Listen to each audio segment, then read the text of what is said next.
आप भी श्री कृष्ण जी के भगत हैं और श्रीमद् भगवत गीता सुन के ज्ञान में वृद्धि करना चाहते हैं तो आप बिल्कुल सही चैनल पर आए हैं। आपने अभी तक हमारे चैनल को सब्सक्राइब नहीं किया तो जल्दी से कर लीजिए ताकि हर वीडियो का नोटिफिकेशन आपको मिल सके। इस संपूर्ण गीता के सारांश संस्कृत के श्लोकों के साथ हिंदी में वर्णित करके और आसान भाषा में समझाया गया है। आज इस अध्याय में हम बात करेंगे भौतिक प्रकृति के 3 स्वरूप के बारे में। भगवान ने कहा, परंतु मैं तुम्हें सब विद्याओं में श्रेष्ठ विद्या के विषय में पुनः बताता हूं। इसे जानकर उनके सब पुत्र परम सिद्धि को प्राप्त हुए। श्री भगवान उवाच, परम भूयः प्रवक्ष्यामि ज्ञानानां ज्ञानमुत्तम रोगी संतुष्टि सर्वेक्षण परम सिद्धिम यह गताः। श्री भगवान उवाच, भगवान ने कहा, परम दिव्य भूयः फिर प्रवक्ष्यामि मैं कहूंगा, ज्ञानानाम सारे ज्ञान का, ज्ञानम ज्ञान, उत्तमम परम, यत जो, ज्ञात्वा जानने वाला, मुनयः शिगण सर्वे सब, परम दिव्य, सिद्धिम सिद्धि, इतः इस संसार से, गतः प्राप्त। अनुवाद। भगवान ने कहा, मैं तुम्हें पुनः यह परम ज्ञान बताऊंगा जो सब ज्ञानों में श्रेष्ठ है, जिसे जानकर सभी शिगण परम सिद्धि को प्राप्त हुए हैं। 7वें अध्याय से 12वें अध्याय के अंत तक श्री कृष्ण परम सत्य भगवान के स्वरूप को विस्तार पूर्वक प्रकट करते हैं। अब भगवान स्वयं अर्जुन को और अधिक ज्ञान दे रहे हैं। यदि कोई दार्शनिक चिंतन की प्रक्रिया से इस अध्याय को समझ ले तो उसे भक्ति की समझ प्राप्त हो जाएगी। 13वें अध्याय में यह स्पष्ट रूप से समझाया गया था कि विनम्रता पूर्वक ज्ञान का विकास करने से संभवतः भवबंधन से मुक्ति मिल सकती है। यह भी बताया गया है कि प्रकृति के गुणों की संगति के कारण ही जीव इस भौतिक जगत में उलझा हुआ है। अब इस अध्याय में भगवान बताते हैं कि प्रकृति के वे गुण क्या हैं, वे कैसे कार्य करते हैं, कैसे बांधते हैं और कैसे मुक्ति प्रदान करते हैं। इस अध्याय में वर्णित ज्ञान को भगवान ने अन्य अध्यायों में अब तक दिए गए ज्ञान से श्रेष्ठ बताया है। इस ज्ञान को समझकर विभिन्न महर्षि सिद्धि प्राप्त करते हैं और वैकुंठ लोक में चले जाते हैं। अब भगवान उसी ज्ञान को और अधिक अच्छे ढंग से समझाते हैं। यह ज्ञान अब तक बताई गई सभी ज्ञान विधियों से कहीं अधिक श्रेष्ठ है और इसे जानकर अनेक लोग सिद्धि प्राप्त करते हैं। अतः यह आशा की जाती है कि जो इस 14वें अध्याय को समझ लेगा उसे सिद्धि प्राप्त हो जाएगी। इस ज्ञान का आश्रय लेकर तुम मेरे समान हो गए हो। वे सृष्टि के समय न तो उत्पन्न होते हैं और न प्रलय के समय विचलित होते हैं। इदम ज्ञानम उपाश्रित्य मम सधर्म्य अगतः सर्गेपि नोपजायन्ते प्रलय ना व्यथान्ति सीये।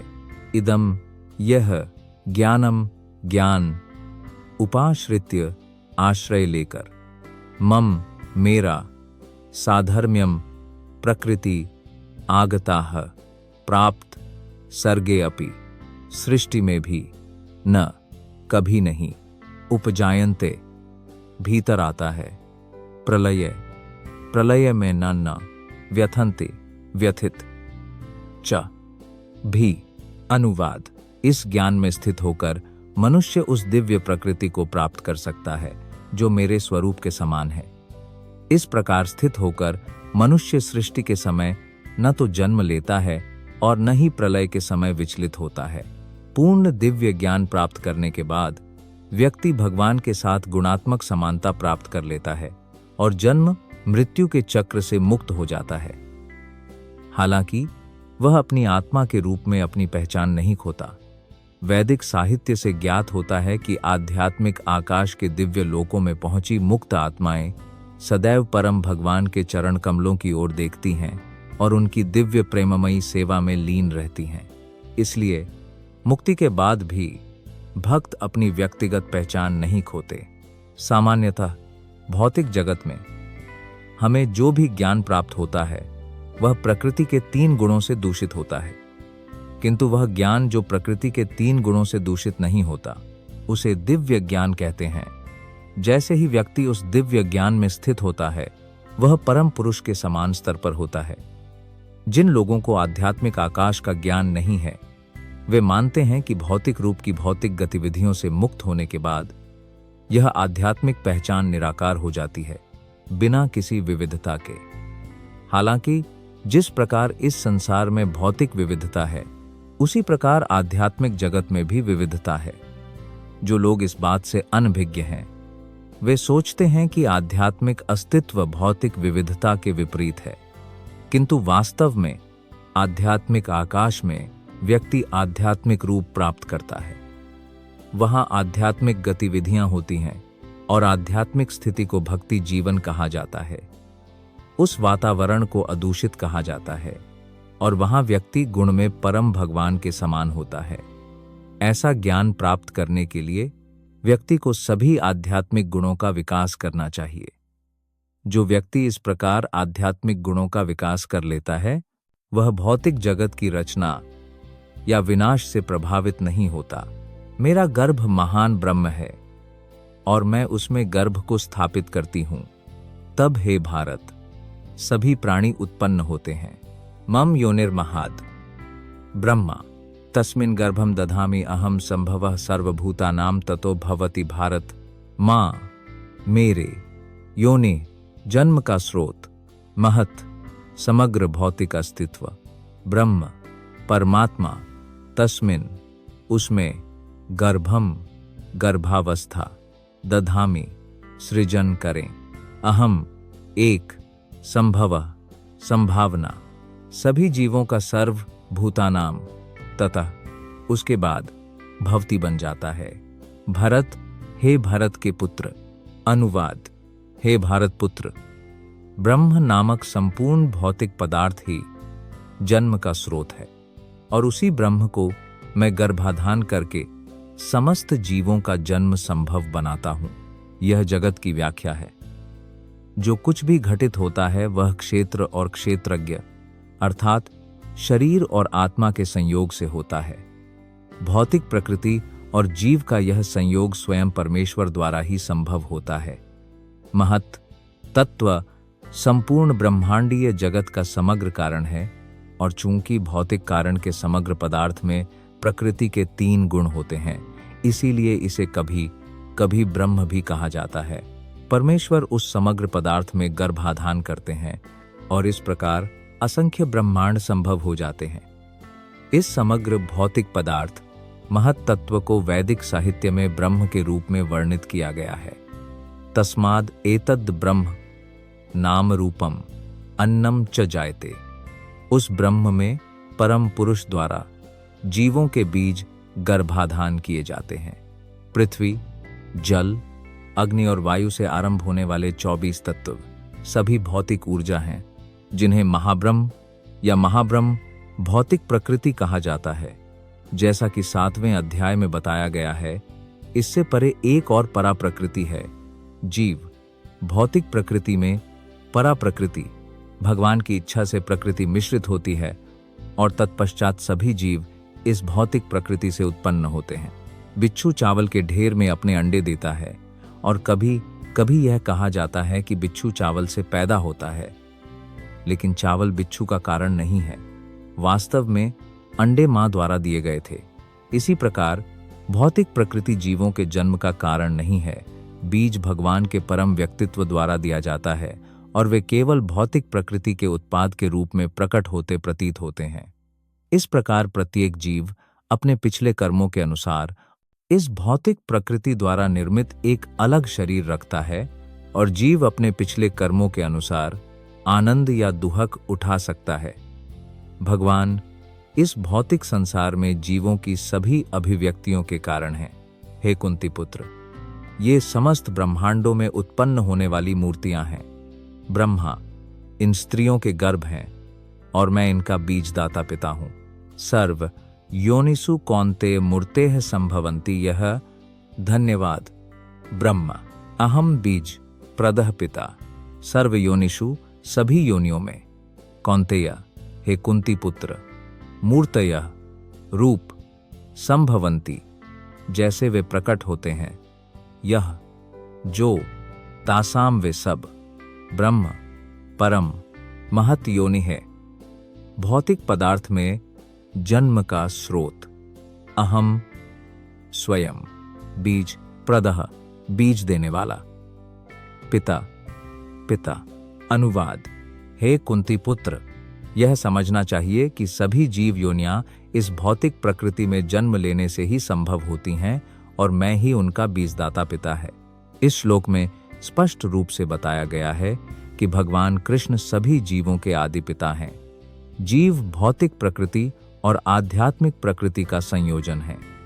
ऐसे जीव न केवल इस ग्रह पर बल्कि प्रत्येक ग्रह पर, यहाँ तक कि पृथ्वी पर भी देखे जाते हैं। सर्वोच्च जहाँ ब्रह्मा स्थित हैं, सर्वत्र जीव हैं। पृथ्वी के भीतर भी जीव हैं, यहाँ तक कि जल और अग्नि के भीतर भी। ये सभी प्रकटन माता, भौतिक प्रकृति और कृष्ण की बीज प्रधान प्रक्रिया के कारण है। तात्पर्य यह है कि जीव भौतिक जगत में गर्भाधान के बाद अपने पूर्व कर्मों के अनुसार सृष्टि के समय बाहर आते हैं और रूप धारण करते हैं। सतोगुण, रजोगुण और तमोगुण प्रकृति की उपज हैं। हे महाबाहु, ये गुण शरीर में स्थित अक्षय को नष्ट कर देते हैं। सत्वम राजस्तमा इति गुणाः प्राकृति संभवाः निबाधनन्ति महा। बहु देहे देहिनाम अव्ययम। सत्वम सत्वगुण, रजः रजोगुण, तमः तमोगुण, इति इस प्रकार, गुणः गुण, प्रकृति भौतिक प्रकृति, संभवः से उत्पन्न, निबध्नन्ति स्थिति। महाबाहो, हे महाबाहु, देहे इस शरीर में, देहिनम जीवात्मा, अव्ययम शाश्वत। अनुवाद: भौतिक प्रकृति 3 गुणों से युक्त है, सतोगुण, रजोगुण और तमोगुण। जब जीवात्मा प्रकृति के संपर्क में आता है तो वह इन गुणों से बद्ध हो जाता है। चूंकि जीवात्मा दिव्य है, इसलिए उसका इस भौतिक प्रकृति से कोई संबंध नहीं है।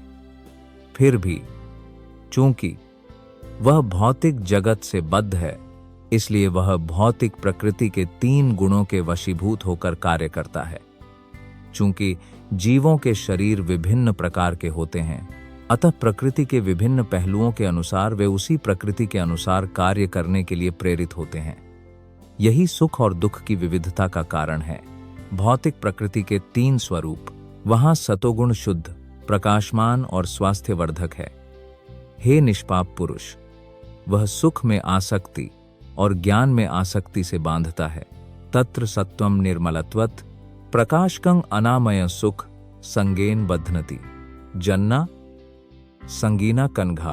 तत्र इसके बाद, सत्वम सत्वगुण, निर्मलत्वात् भौतिक जगत में सबसे शुद्ध, प्रकाशम प्रकाशमान, अनामयम बिना किसी पाप कर्म के, सुख सुख, संगेन संबंध, बध्नाति स्थितियां, ज्ञान ज्ञान, संगेन संबंध, छ भी अनग, हे पापरहित।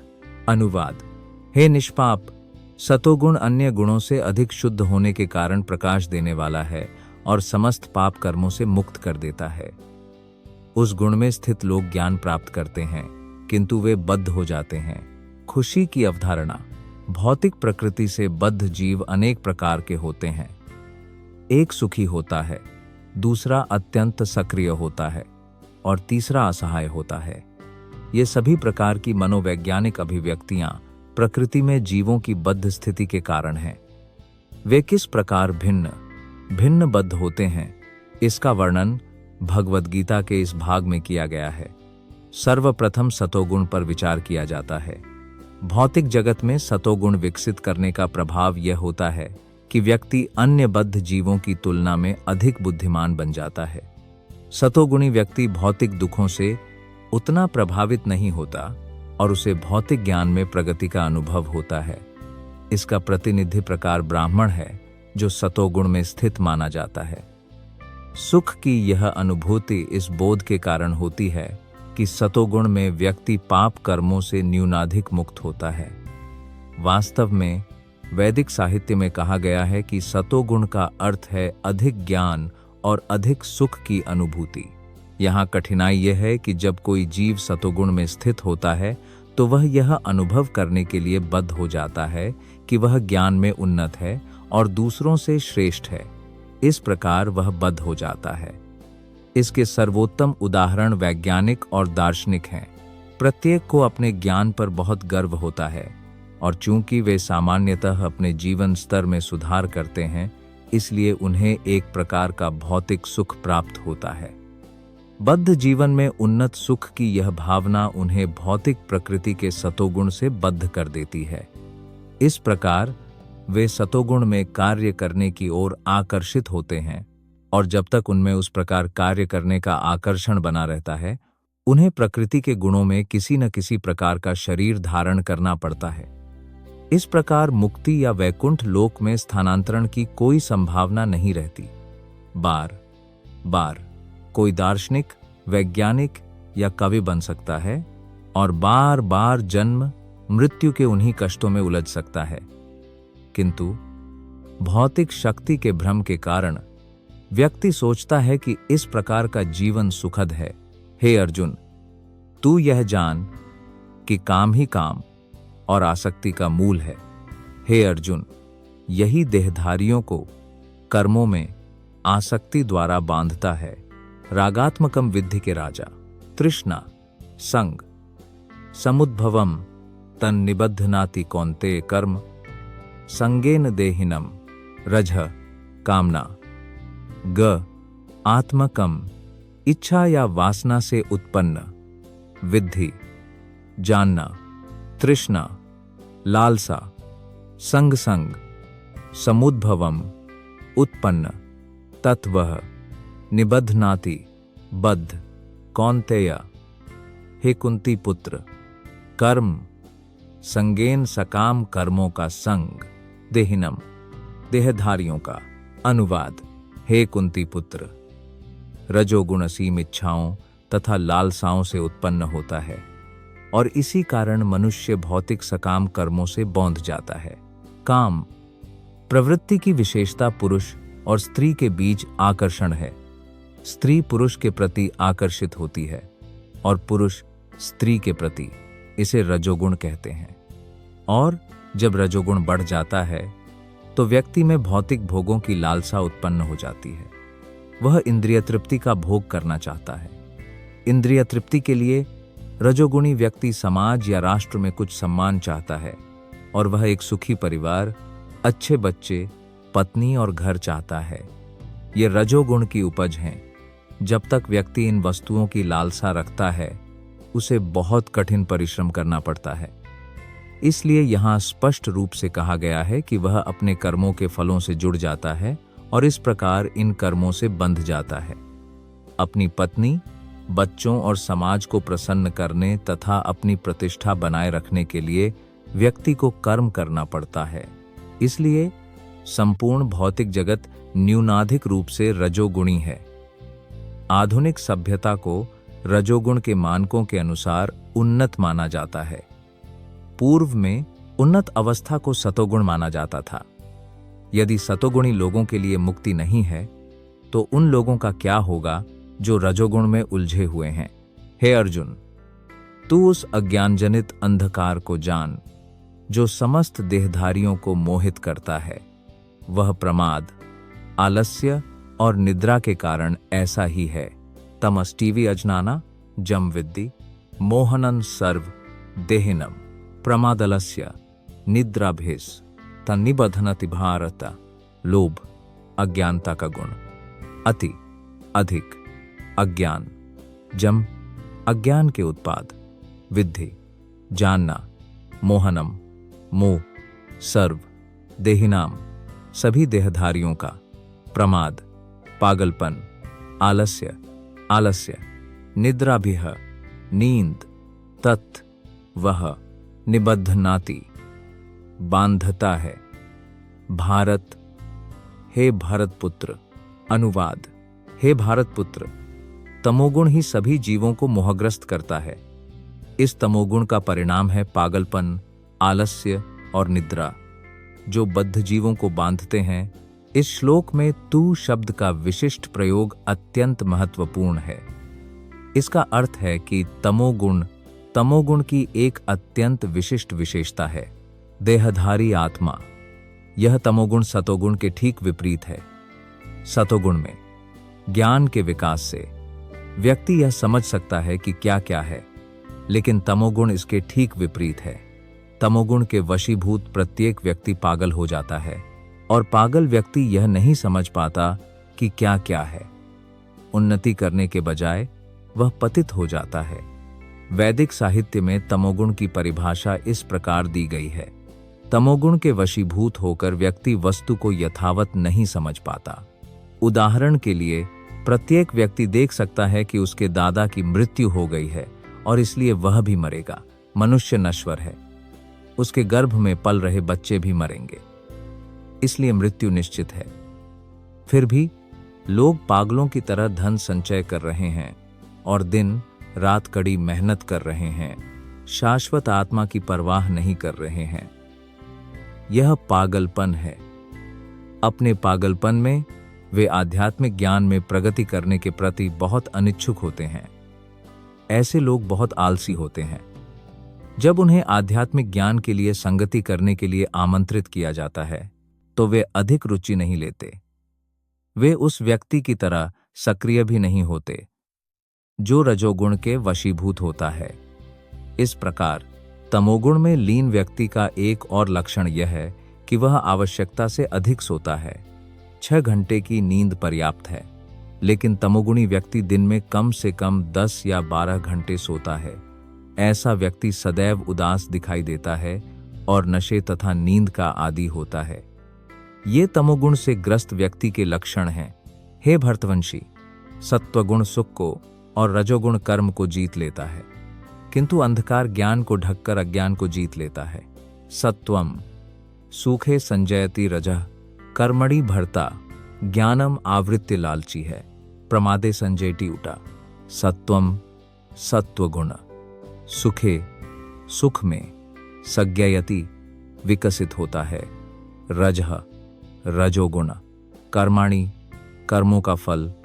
भारत हे भरतपुत्र ज्ञानम ज्ञान आवृत्य आवरण तू परंतु तमः तमोगुण प्रमादे पागलपन में संजयति विकसित होता है।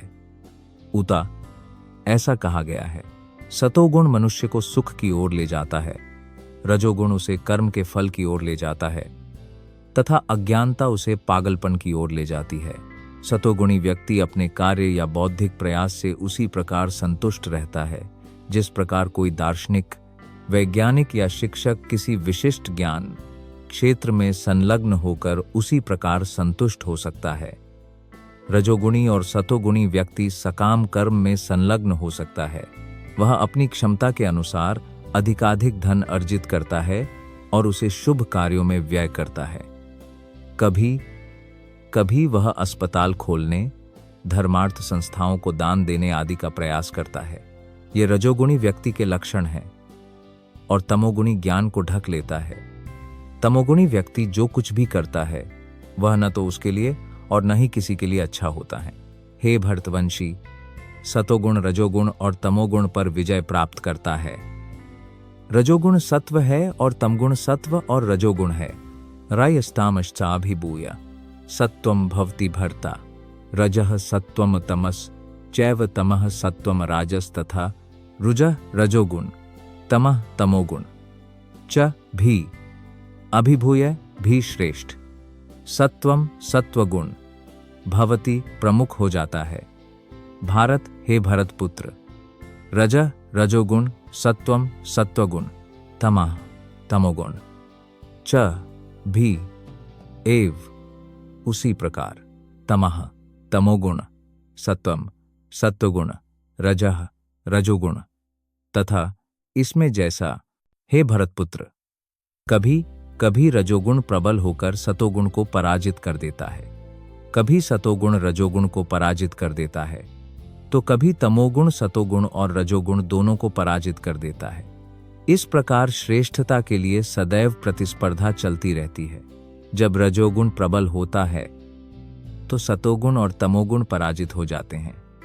जब सतोगुण प्रबल होता है तो रजोगुण पराजित हो जाते हैं और अज्ञान पराजित होते हैं, और जब तमोगुण प्रबल होता है तो रजोगुण तथा सतोगुण पराजित होते हैं। यह प्रतिस्पर्धा सदैव चलती रहती है। अतः जो व्यक्ति वास्तव में कृष्ण भावनामृत में प्रगति करने का इच्छुक है, उसे इन तीनों गुणों को पार करना होगा। प्रकृति के किसी विशेष गुण की प्रधानता मनुष्य के आचरण, कर्म, आहार आदि में प्रकट होती है। यह सब आगे के अध्यायों में समझाया जाएगा। किंतु यदि कोई चाहे तो अभ्यास द्वारा सतोगुण को विकसित कर तमोगुण तथा रजोगुण को पराजित कर सकता है। इसी प्रकार कोई रजोगुण को विकसित करके सतोगुण तथा तमोगुण को पराजित कर सकता है, अथवा कोई तमोगुण को विकसित करके सतोगुण तथा रजोगुण को पराजित कर सकता है। यद्यपि प्रकृति के ये तीन गुण हैं, किंतु यदि कोई दृढ़ निश्चयी है तो उसे सतोगुण की प्राप्ति हो सकती है और सतोगुण को पार करके वह शुद्ध सतोगुण में स्थित हो सकता है, जिसे वासुदेव अवस्था कहते हैं। एक ऐसी अवस्था जिसमें व्यक्ति ईश्वर के विज्ञान को समझ सकता है।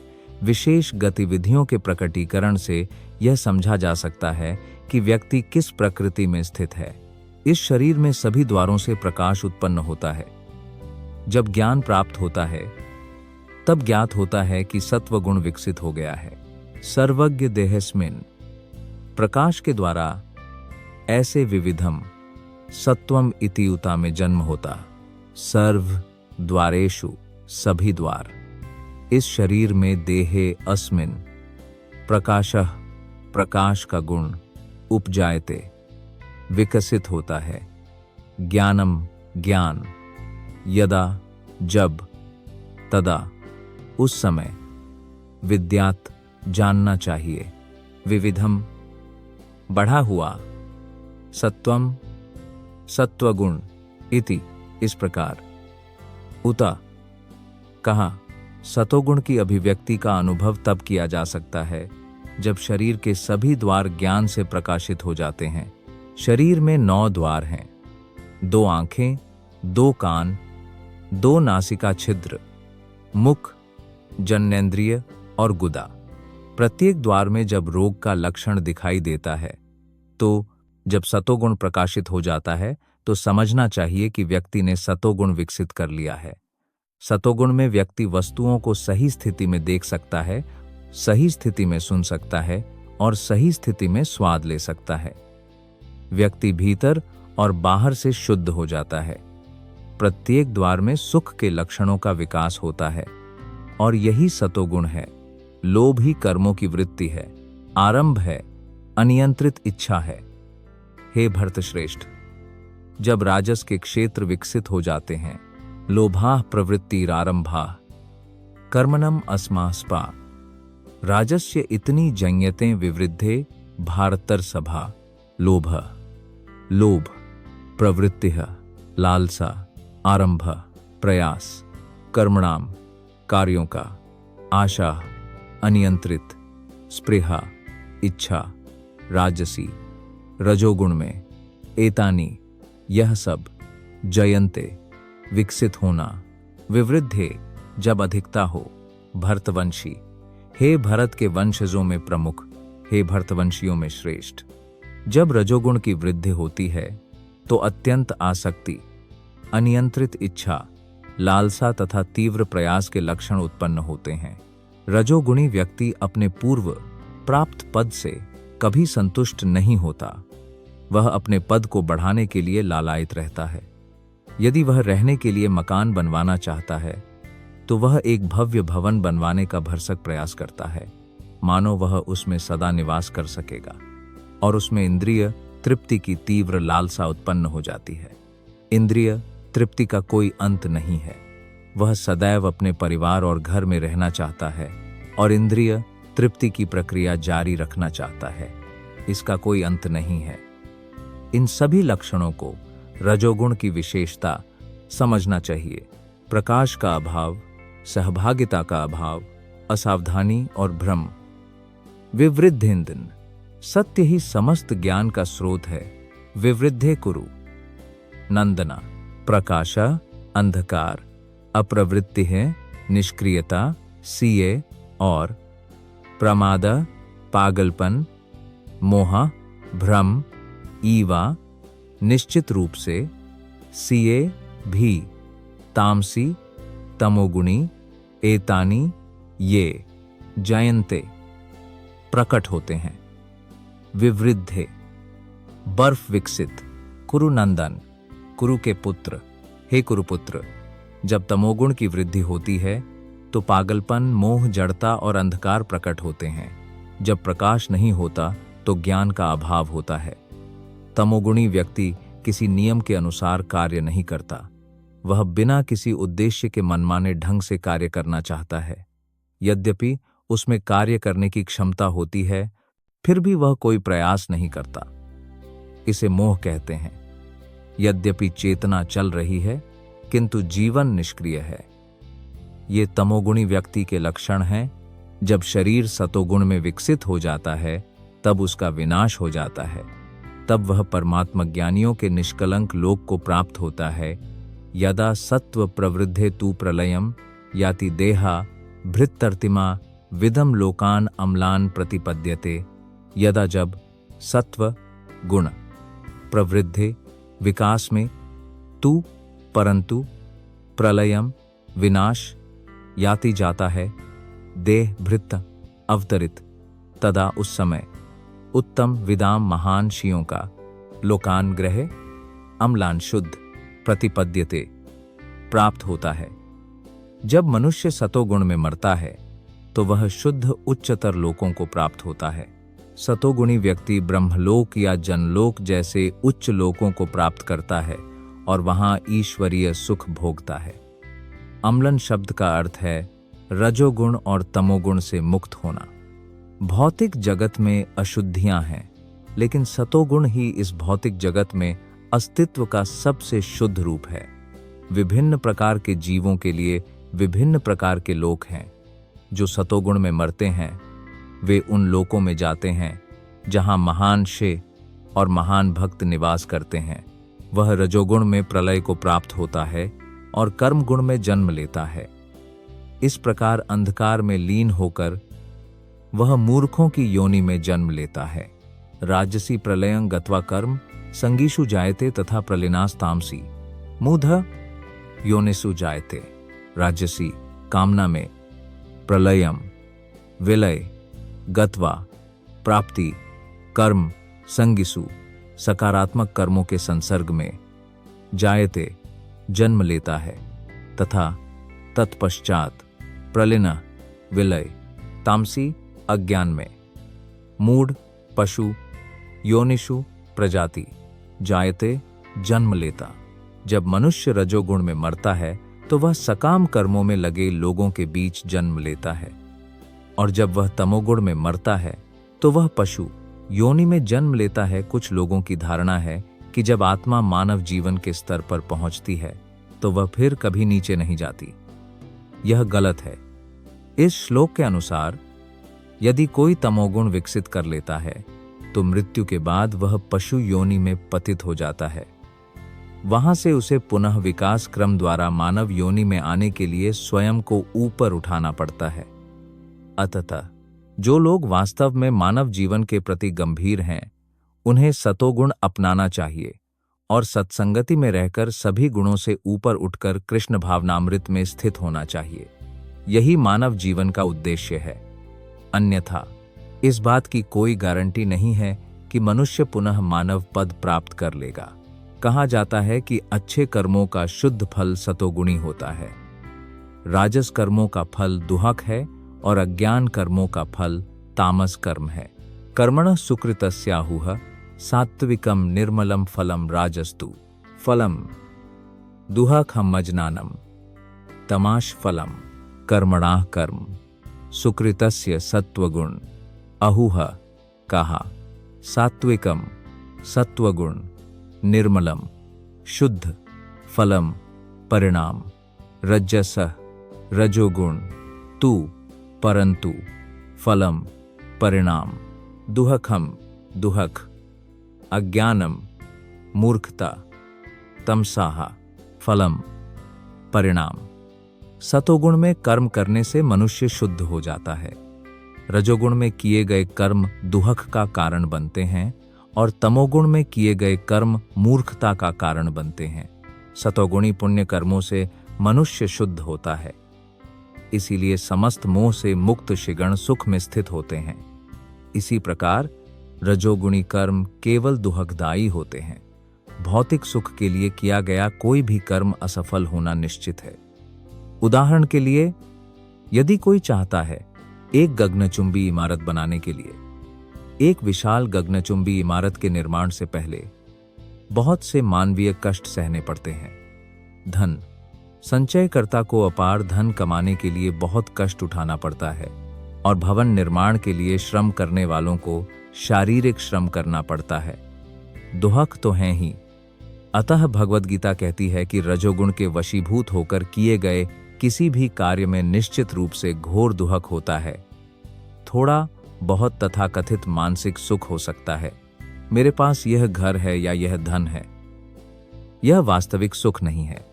जहां तक तमोगुण का प्रश्न है, कर्ता ज्ञानहीन होता है और इसलिए उसके सभी कर्म वर्तमान में दुहक का कारण बनते हैं और उसके बाद वह पशु जीवन की ओर अग्रसर होता है। पशु जीवन सदैव दुहकमय होता है, यद्यपि माया के वशीभूत होकर पशु इसे समझ नहीं पाते। बेचारे पशुओं का वध भी तमोगुण के कारण होता है। पशु हत्यारे यह नहीं जानते कि भविष्य में पशु का शरीर उन्हें मारने के लिए उपयुक्त होगा। यही प्रकृति का नियम है। मानव समाज में यदि कोई किसी व्यक्ति की हत्या करता है तो उसे फांसी की सजा दी जाती है। यही राज्य का नियम है। अज्ञानता के कारण लोग यह नहीं समझ पाते कि परम भगवान द्वारा नियंत्रित एक पूर्ण राज्य है। प्रत्येक जीव परम भगवान का पुत्र है और वे एक चींटी की भी हत्या सहन नहीं करते। इसके लिए उन्हें कीमत चुकानी पड़ती है। अतः जीव के स्वाद के लिए पशु हत्या करना घोर अज्ञान है। मनुष्य को पशु हत्या करने की कोई आवश्यकता नहीं है, क्योंकि ईश्वर ने उसे बहुत सी अच्छी वस्तुएं प्रदान की हैं। यदि कोई फिर भी मांसाहार करता है तो यह समझना चाहिए कि वह अज्ञानता में कार्य कर रहा है और अपने भविष्य को अंधकारमय बना रहा है। सभी प्रकार की पशु हत्याओं में गाय की हत्या सबसे अधिक पापपूर्ण है, क्योंकि गाय हमें दूध देकर सभी